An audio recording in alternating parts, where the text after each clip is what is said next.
Décision Plus est au service des investisseurs boursiers depuis 1987, au tout début de l'autonomie boursière. Notre logiciel de graphique Market Vision Plus et notre logiciel de code dynamique Trader Plus en ont fait sa renommée. Nous sommes encore ici parce que nous évoluons sans cesse et que nous servons bien nos clients. Découvrez nos produits et services spécialement conçus pour l'investisseur actif et autonome dans la boutique Décision Plus. Le logiciel de graphique Market Vision Plus est en français. C'est le logiciel le plus utilisé par les investisseurs de chez nous. C'est lui que vous voyez dans le feu de l'action. Trouvez, classer et analyser plus facilement avec cet outil sans pareil pour suivre la bourse et prendre les meilleures décisions. Gardez vos titres à l'œil avec Market Vision Plus. Consultez la boutique Décision Plus pour en faire l'essai pendant 10 jours sans aucun frais, c'est garanti. Laissez-nous vous guider pour analyser la bourse et prendre vos décisions. Les analystes de Guru.tv feront tout le travail pour vous. De minute en minute, nous classons les titres selon leur situation technique. Nous révélons les signaux d'achat et de vente. Nous publions des recherches poussées et nous prodiguons des conseils en temps réel. Ça commence avant l'ouverture et ça se poursuit jusqu'à la fermeture des bourses. Profitez de chaque cycle boursier avec Guru.tv. Trader Plus, l'instrument du day trader. 50 cotes qui clignotent en même temps. Autant de listes que vous voulez. Graphiques à la seconde. De 3 à 30 graphiques. Des alarmes à volonté. Des listes de cotes préparées. Des modèles graphiques préparés. Prêts à faire feu. Achetez, vendez avec Trader Plus.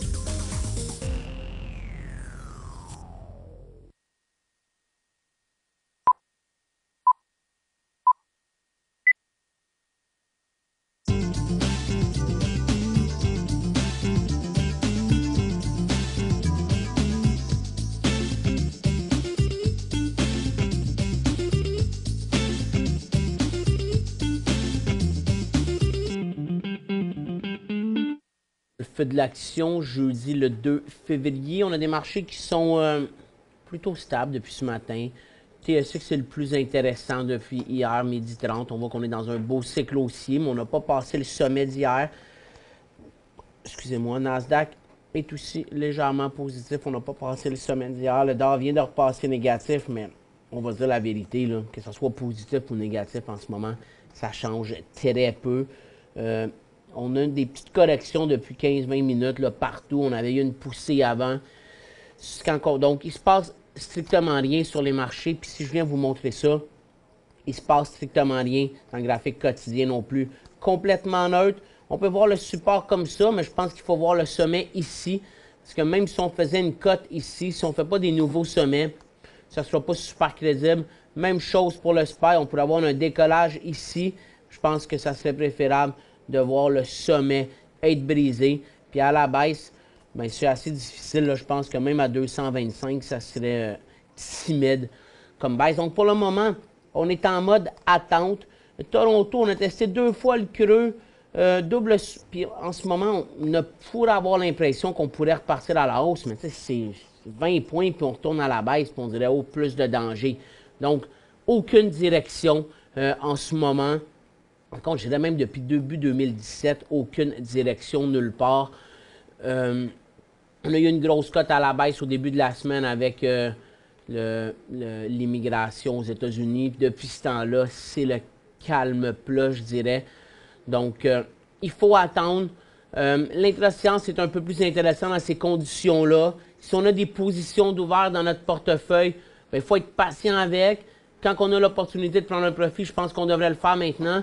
Puis si ça casse, s'il décroche ces positions-là, il faut sortir. Il ne faut pas se dire « Ah, ça va rebondir ». Je pense qu'on dirait qu'il y a quand même, peut-être un petit peu plus de risque à la baisse en ce moment qu'il pouvait avoir là, dans les dernières semaines. La bourse de croissance, c'est plus intéressante. Là. On avait les ressources, c'est l'énergie en ce moment qui est fort. Orifère ce matin, on va regarder ça, mais Orifère a été assez décevant depuis l'ouverture. Je pense qu'il y a encore un certain potentiel à le surveiller, mais on n'a pas le décollage qu'on pouvait espérer. Le pétrole, même si on venait sortir de cette formation neutre-là de janvier, on en a une autre avec des sommets en octobre et surtout décembre. Du côté du gaz, on a décroché là, au début de la semaine parce qu'il s'attendait à des températures plus chaudes d'ici la mi-février. Puis aujourd'hui, la marmotte, elle nous a dit que l'hiver allait durer encore 6 semaines. Donc, c'est qui qu'il faut croire? Je ne le sais pas. Du côté de l'or, c'est ce que je vous disais. On avait l'air d'avoir un décollage sur l'or ce matin. On est en hausse de 15 $ à peu près. Là, on est en hausse de 8 $. On est à 1200, presque 1225. On est à 1217. L'or, si on le regarde comme ça se dégonfle vraiment depuis le début de la journée. Là. Donc, ça va prendre une première cote à la hausse, puis après ça, une deuxième. Juste une première, on pourrait revenir. Le secteur est un peu plus solide. L'argent est plus solide aussi. Le dollar américain a rebondi légèrement, mais on reste sous notre triple support, ce qui fait que nos autres monnaies sont en hausse en ce moment.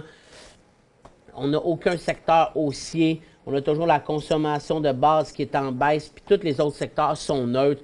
Mais matériaux, il aurait pu passer aussi, mais puisque mine et or restent neutres, on ne veut pas le passer tout de suite, les matériaux. Regardez l'or. Là, ce qui est intéressant avec l'or, c'est qu'on a baissé ce matin. On vient de donner un coup à 11h30 en même temps qu'on a commencé l'émission. Si on était capable de poursuivre le mouvement ou de faire une autre formation là puis de donner un deuxième mouvement, là, je pense que ce mouvement-là serait plus crédible. Si on passe le sommet puis qu'on va à 219 aussi, ça va être plus crédible. Si on fait des nouveaux hauts sur l'or, on va le passer haussier. C'est vraiment le secteur qui semblait le plus intéressant avant l'ouverture. On a dégonflé tout de suite après l'ouverture, mais là, on sent un retour. C'est ce que j'avais expliqué dans les émissions de ce matin. Je pense que l'or reste intéressant pour cet après-midi. On va passer le secteur ensemble. On va répondre aux questions. Donc, argentifère aussi peut être intéressant. Pour moi, c'est le même groupe.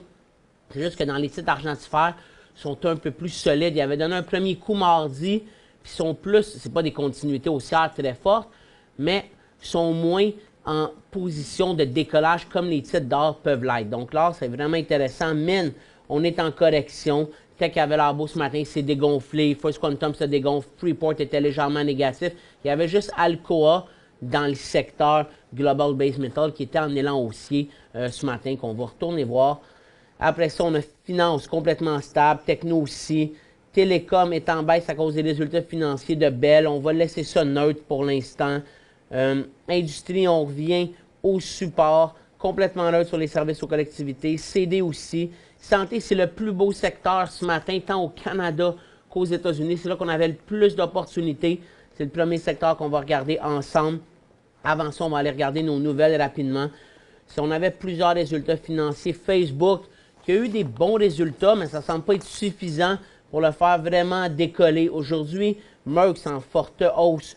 C'est pas un élan haussier, on a beaucoup de résistance, mais ça l'aide le Dow Jones. Philip Morris, ça c'est un élan dans les cigarettes. MetLife, un des plus gros assureurs, c'est en élan baissier.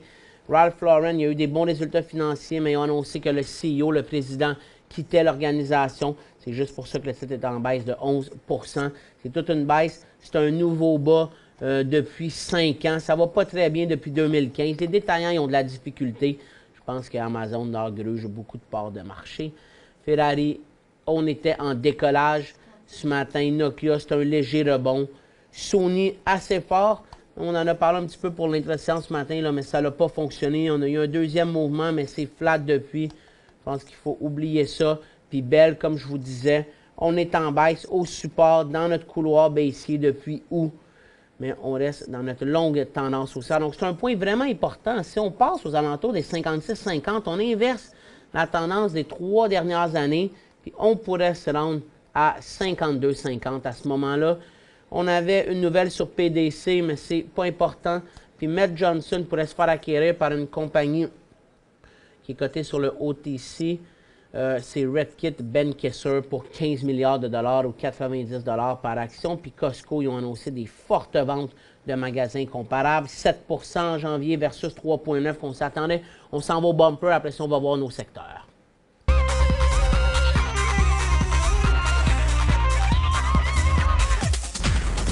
On va commencer par le secteur santé. On a vraiment 2 titres qui se démarquent. On commence avec CXR. Ça a commencé hier. Là, on est dans un graphique en 2 minutes. Donc, en 2 minutes, il a monté ce matin. On est sur un sommet important, 3,10. 3,12, ça va être un autre décollage. Si je vous le mets là, juste à plus long terme, on va voir qu'hier, le titre, bon, il faudrait que je le mette avec plus de périodes, genre 5 minutes. On va voir qu'hier, il a monté toute la journée, puis je pense que s'il décolle encore aujourd'hui, ça va être un bon titre. Valiant en rebond aussi aujourd'hui. On va remettre ça en 2 minutes. Il y a eu un gros décollage ce matin. On a rechuté. Point qui a avorté. On en a eu un ici. Un deuxième. Puis le troisième pourrait être encore intéressant. Il serait juste en haut de 18,96. On pourrait faire un 50 sous, 2% et demi. Santé, c'est vraiment le plus beau secteur. On a aussi Night Thérapeutique qui pourrait s'envoler en élan aussi aujourd'hui. Plus intéressant pour le swing trading que les deux autres que je vous ai montrés. Puis pour ceux qui suivent Prométique, mais hier, il a fait une tentative de décrochage. On ne peut pas dire que ça va très, très bien en ce moment. CHR Medical aussi, on n'est pas loin d'un élan. J'avais d'autres titres là, vraiment performants sur le Nasdaq. PULM pour le day trading. BNTC, lui, quand on l'a montré tantôt, c'était à peu près, il venait de donner son élan. On a un double sommet. Après ça, il y avait, et ça, c'est pas dans la, non, les autres sont pas dans la santé. C'était vraiment le titre, le secteur le plus intéressant. Puis Enteromédic, je ne vous l'ai pas montré parce qu'il est négatif, mais c'est un titre qui reste à surveiller. Donc, santé, c'était le plus beau secteur. Orifère, c'est là qu'on a le plus de potentiel.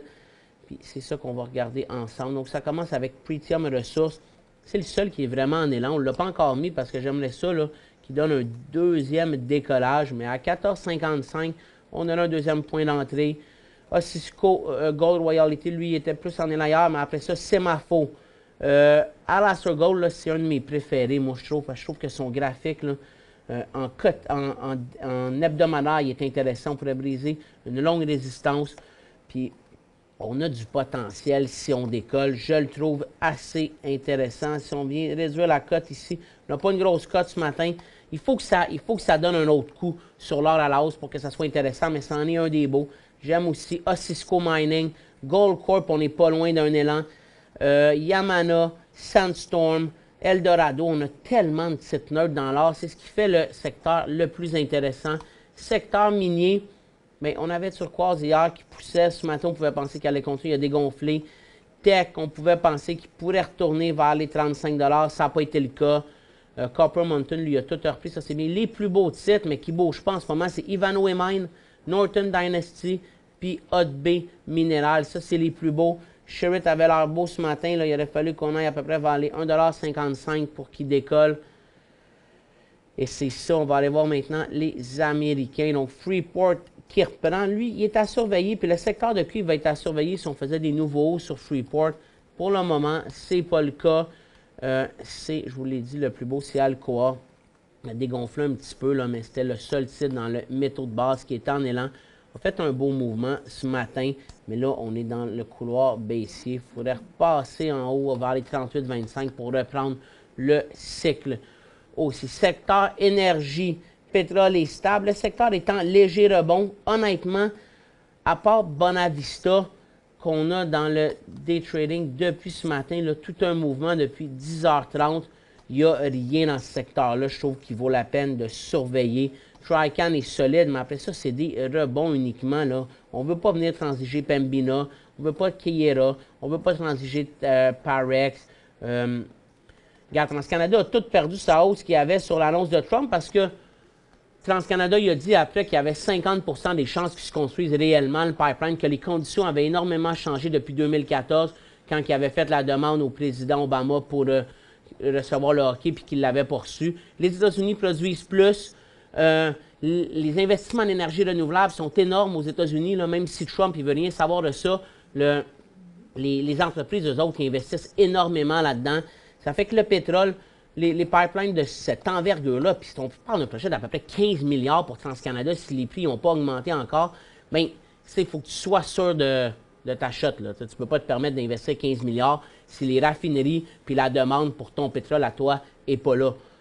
Puis TransCanada, ils ont quand même aussi l'opportunité de celui dans l'Est, vers le Québec, qui va coûter juste 5 milliards. Donc, entre les deux, peut-être que leur cœur balance plus vers celui au Canada.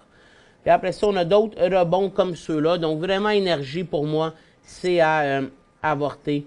C'est pas un secteur qu'on touche beaucoup. Donc, on a fait le tour pas mal de ce qui est intéressant aujourd'hui parce qu'il n'y a pas grand-chose. Oui, énergie, ça a l'air de pousser comme ça. Donc, on va commencer à répondre à vos questions. Puis, s'il y a d'autres choses par la suite, après la pause, bien, on y retournera les voir à la fin de l'émission. Pour joindre Michel Carignan et son équipe par courriel, écrivez à michelcarignan@decisionplus.com. 5 bonnes raisons de gérer vos investissements avec Banque Nationale Courtage Direct. Des frais de commission fixes à 9,95 en tout temps pour tous les clients et à partir de seulement 6,95 si vous êtes un investisseur actif. Aucun frais d'administration annuel si vous détenez plus de 20 000 $ dans vos comptes. La possibilité d'ouvrir des comptes enregistrés en devise américaine. Des outils performants afin de faciliter vos prises de décision. Un service à la clientèle primé et un niveau de satisfaction parmi les plus élevés de l'industrie. Pour en savoir plus, visitez le bncd.ca ou appelez-nous dès maintenant. Décision Plus est au service des investisseurs boursiers depuis 1987, au tout début de l'autonomie boursière. Notre logiciel de graphique Market Vision Plus et notre logiciel de code dynamique Trader Plus en ont fait sa renommée. Nous sommes encore ici parce que nous évoluons sans cesse et que nous servons bien nos clients. Découvrez nos produits et services spécialement conçus pour l'investisseur actif et autonome dans la boutique Décision Plus.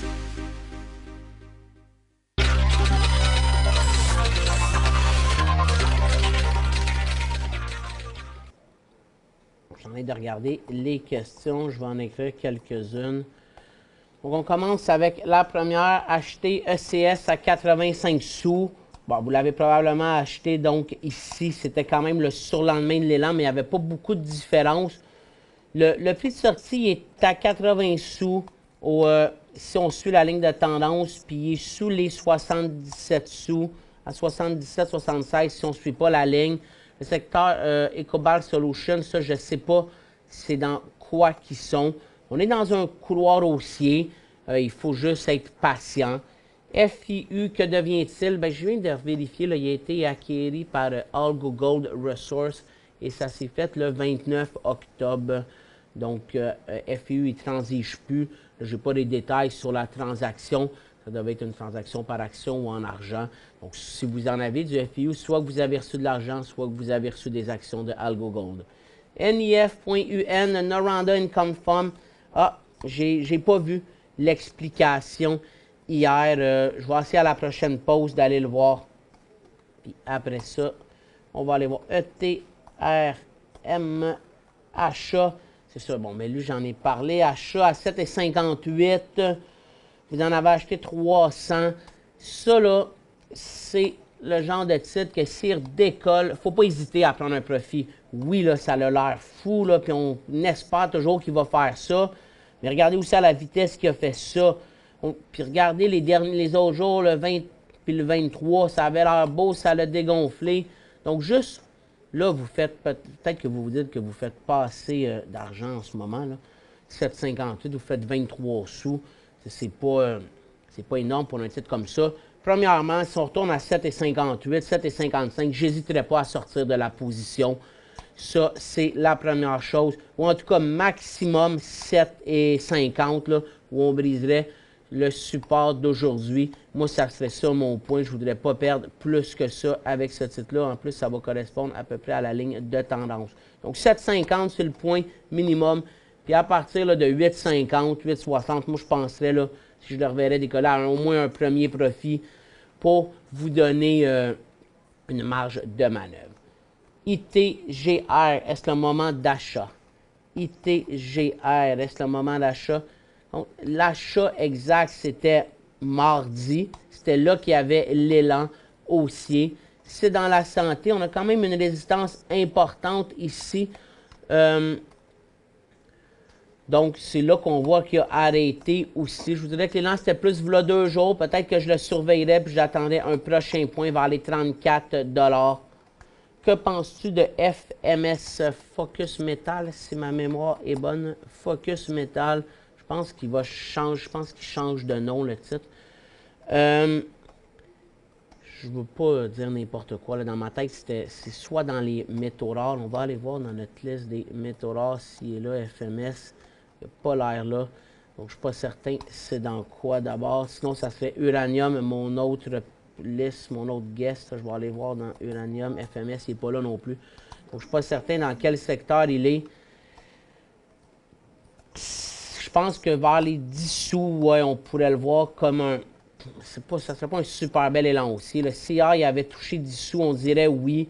De 10 sous, vous pouvez risquer de perdre 2 sous, c'est 20 Moi, je ne suis pas sûr que je changerais un titre comme celui-là en ce moment. C'est sûr qu'il pourrait redonner un coup. Là. Ça ne me semble pas le titre le plus intéressant.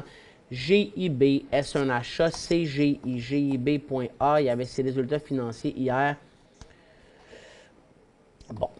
Il y a un gros support à 60 et 63. Il y a une bonne résistance là, qui va jusqu'à 66 $. C'est un titre dans une formation neutre. C'est, dépendamment c'est quoi votre perspective d'achat. Si vous voulez l'acheter dans une position plus à long terme, on achète ça, on met ça de côté. Vous pouvez l'acheter maintenant. Vous pouvez vous dire aussi, j'aime mieux l'acheter sur faiblesse si c'est pour du moyen-long terme. Si c'est pour du day trading, du swing trading, mais là, il faut attendre un nouveau haut. Parce qu'en ce moment, c'est un titre qui ne fait rien depuis 6 mois. Donc, ça dépend vraiment de vos intentions face à CGI. Si c'est pour faire de l'argent rapidement, c'est pas bon. Il faudrait au moins attendre un décollage. Si c'est pour l'acheter, puis le laisser aller, puis se dire, il va continuer sa performance incroyable qu'il fait, bien, alors à ce moment-là, ou à 61, ou dans ce coin-là, ça aurait été un élan, un achat intéressant. MXL payé 13 sous et demi. Devrais-je le garder? MXL, c'est sûrement sur croissance. Bien, 25,5. Je vous dirais de prendre un profit automatiquement. Là, vous faites plus que 50 %. Ça, c'est un titre orifère, mais ça doit être un titre sur croissance qui a zéro revenu, qui a juste des projets. Il y a peut-être des projets intéressants. Mais c'est exactement le genre de titre qu'on ne veut pas se retrouver avec annonce une émission d'action, décroche complètement. Donc, on le conserve, mais on sécurise notre position. On fait 50 % avec. Quand acheter MRU? Métro. Donc, Métro, c'est pas fort en ce moment. Mais j'aurais un peu la même stratégie que j'ai parlé avec l'autre personne sur CGI. Ça dépend beaucoup de vos intentions sur Métro. Si vous l'avez l'acheter à long terme, bien, vous pouvez vous permettre de l'acheter sur faiblesse. Ça se peut qu'il aille plus bas, mais je pense qu'à long terme, Métro va reprendre les points. Même si vous l'achetez à 38 et à 39 $, puis qu'il tombait à 33 et 60, ça ferait mal, mais c'est juste là, la stratégie, c'est de le conserver. Si c'est pour l'acheter puis viser le rebond, là, je pense qu'on ferait une erreur. Donc, si c'est pour du court terme, on ne l'achète pas. Si c'est pour du long terme, je pense qu'on peut attendre de le voir. Ce qui est quand même assez faible. Là, donc, même pour du long terme, je continuerai d'attendre. Mais vers les 37,80, ça pourrait être un point. S'il passe ça, par contre, je suis inquiet qu'il retourne à 34 $. Puis là, vous pourrez avoir un meilleur achat. Mais en ce moment, Métro et toutes les épiceries conso de base, c'est le seul secteur qui est en cycle baissier. George Weston, c'est plus solide, mais c'est faible. L'Oblast, c'est plus solide que Métro parce qu'il a moins performé, mais ça ne fait rien, puis c'est faible. C'est pas fort dans la conso de base. Là, je vous les montre en graphique là, weekly, mais si on regarde en quotidien, là, ils sont pas mal tous en baisse. Puis Métro, c'est une des épiceries les plus faibles en ce moment, comme Couche-Tard aussi, qui n'est pas super fort en ce moment. CGC, oui, CGC, il change de symbole. C'est la dernière question. Donc, à la pause, on va réouvrir. Ça devient WEED. W-E-E-D. Donc, on va aller à la pause, puis je vais vous expliquer comment faire le changement de symbole. Là.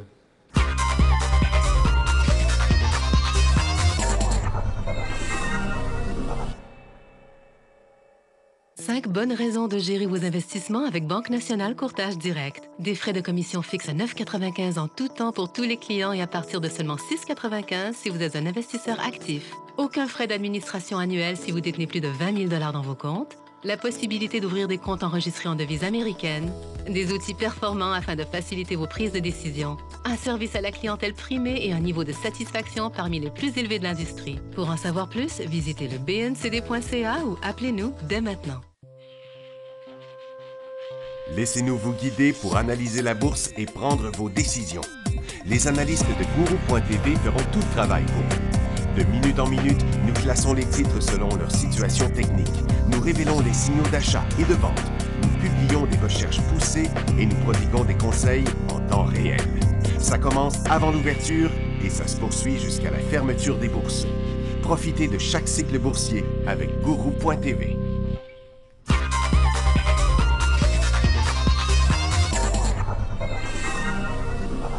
Les marchés viennent tous de faire des bonnes cotes à la baisse. Hein. On revient vers le support sur le Dow, un petit peu de place encore sur Nasdaq puis le S&P. Ce que je vois à la télé, c'est que Trump, il a dit qu'il y avait des concerns, des serious concerns.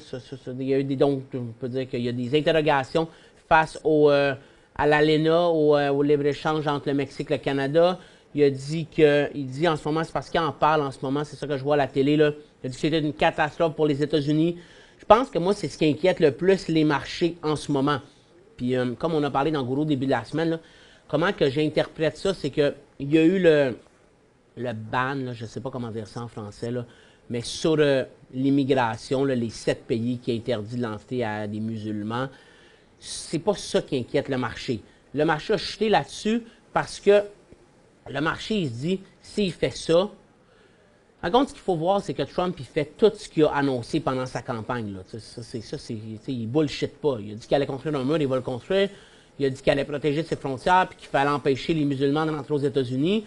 Mais il l'a tout annoncé. Il a annoncé pendant sa campagne tout le long qu'il allait renégocier l'ALENA puis que s'il fallait qu'il scrape, il allait le scraper. Il parle surtout du Mexique. On espère que le Canada, on va être un peu plus protégé. En fin de compte, pourquoi que le Canada va être plus protégé? Parce qu'on n'a pas de déficit de compte courant énorme avec les États-Unis. On exporte, mais on importe des produits. Donc, au bout de la ligne, il y a plusieurs États aussi qui profitent de ces échanges-là, de ce libre-échange-là avec le Canada. Mais avec le Mexique, il y a un énorme déficit de compte courant. Ça veut dire qu'il y a beaucoup plus d'exportation de produits mexicains vers les États-Unis que de produits que les Mexicains importent des États-Unis. Puis c'est ça que Trump, il veut protéger son marché. Donc, on ne peut pas être 100% en désaccord avec ce qu'il veut. Peut-être que sa méthode n'est pas bonne. Mais donc, ce que le marché s'est dit, c'est que s'il a annoncé ça sur l'immigration, mais il va être aussi dur sur le libre-échange. Puis c'est ça qui inquiète plus le marché, le protectionnisme, puis les barrières qu'il va mettre.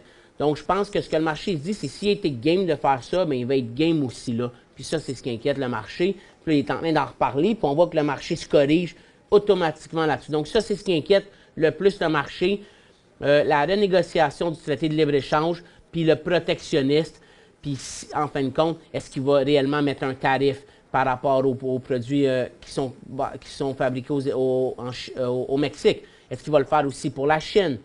Tu sais, c'est pas le Canada qui change de quoi là-dedans. Le Canada change de quoi pour nous parce que c'est là qu'on habite, mais pour le marché global, c'est plus à savoir comment les États-Unis vont réagir avec les autres pays autour de lui. Donc, on a un décrochage dans nos secteurs. C'est quoi qui chute le plus? Consommation discrétionnaire, consommation de base, ça c'est des produits. Puis après ça, on a techno aussi qui retourne. Industrie, beaucoup qui décroche. On peut aller voir le secteur d'industrie. C'est lui qui a le plus de chances de passer en cycle baissier. Canadien Pacifique, grosse baisse. CNR aussi. Les autres, c'est surtout du dégonflement qu'on a pour l'instant. Donc, c'est surtout les deux chemins de fer. Ritchie Bros, hein, qui fait de l'enchère de machinerie lourde. Il doit en faire au Canada, aux États-Unis. Dépendamment s'ils achètent les machines au Canada puis ils les amènent pour se faire vendre aux États-Unis, mais ça pourrait créer des problèmes à un titre comme celui-là. Si on vient voir CD, Magna, il vient d'accélérer à la baisse. Pourquoi? Exactement pour ça. Puis si on regarde les autres, Martinrea aussi, lui, c'est un fabricant de pièces automobiles. Donc, on voit que c'est tous les fabricants puis qui font des affaires au Canada puis aux États-Unis. On peut aller voir, pour le fun, CGI, qu'est-ce qu'il pourrait avoir fait. CGI, PCGI ont 11 000 employés aux États-Unis que je lisais là, depuis. Je ne pense pas que c'est une compagnie qui va être qui pourrait avoir des problèmes à faire des affaires aux États-Unis parce qu'ils ont tellement d'employés aux États-Unis que Trump il se tirerait dans le pied en empêchant ces compagnies-là canadiennes de continuer à avoir des contrats avec le gouvernement, exemple. Donc, on va répondre à vos questions. Il ne reste plus beaucoup de temps. On va y aller avec AQN en premier. Je cherche le point d'entrée sur AQN, Mitten. Mais je pense que le point d'entrée, il pourrait être aujourd'hui sur votre... Peut-être que hier, c'était plus difficile. Ce matin, à 11,50 $, mais 11,57 $, c'est correct. On sortira en 11,10 $. On garde un potentiel de perte en bas de 5 %. C'est ce qu'on veut. Le potentiel de gain nous amène à peu près à 12,45 $ au maximum, presque 1 $. Le ratio est bon. Les services aux collectivités, lui, c'est pas corrigé, mais il se corrigeait beaucoup dans les derniers jours, surtout hier avec le rapport d'emploi parce que les taux obligataires aux États-Unis montaient. J'ai acheté Metro à 43,25 en mai 2016, pas de prise de profit. Quel est le support? Bien, on vient de l'analyser, Metro, là. C'est un support à 38 $, pas super fiable, puis un support à 34 $. J'ai acheté en janvier 130 000 actions de COP.